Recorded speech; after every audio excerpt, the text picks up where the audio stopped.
Laurent Bazin. 18h15 tous les soirs sur Europe Soir, c'est l'interview évidemment, avec ce soir Pascal Boniface. Bonsoir à vous. Bonsoir. Géopolitologue, patron de l'IRIS. Emmanuel Macron est dans l'avion, il va atterrir à Rome d'ici un quart d'heure, l'avion qu'il ramène de Chine après une visite riche de symboles, de contrats pour Areva, pour Airbus notamment.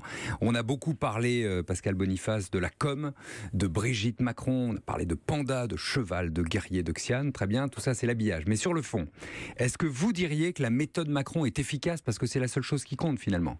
Oui, c'est efficace parce qu'il a redonné une stature un peu plus importante qu'auparavant à la France. On voit que, alors qu'il n'était pas vraiment un féru de géopolitique, il s'est vraiment investi dans cette affaire. D'ailleurs, son agenda est beaucoup plus consacré aux sujets internationaux qu'aux sujets nationaux. Il laisse cela à son Premier ministre. Et finalement, dans ses rencontres, aussi bien avec Poutine qu'avec Trump, que maintenant avec Xi Jinping, eh bien, il est à la hauteur.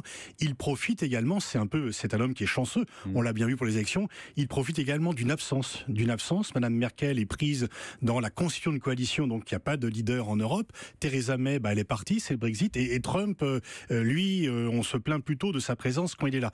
Donc il y a un espace pour une régulation, pour une présence internationale. Et c'est ça également qui fait le succès de la méthode Macron. Mais il y a une rupture par rapport à ses prédécesseurs? Non, il n'y a jamais vraiment de rupture. Il y a un infléchissement. Il n'est pas en rupture avec François Hollande, il n'est pas en rupture avec Sarkozy, qui lui-même n'était pas non plus, contrairement à ce qu'il a dit, en rupture avec Jacques Chirac. Mais il y a un infléchissement, et on peut dire qu'il y a un infléchissement, même si ce concept est critiqué par certains, vers le gaulo-mitterrandisme, sur lequel il revient. Qu'est-ce que c'est ça en Alors diplomatie? C'est une France, disons, plus indépendante, moins liée aux Américains, qui agit par elle-même et qui n'est pas occidentale, qui parle à tout le monde et qui essaye au maximum de préserver ses marges de manœuvre en parlant haut et fort.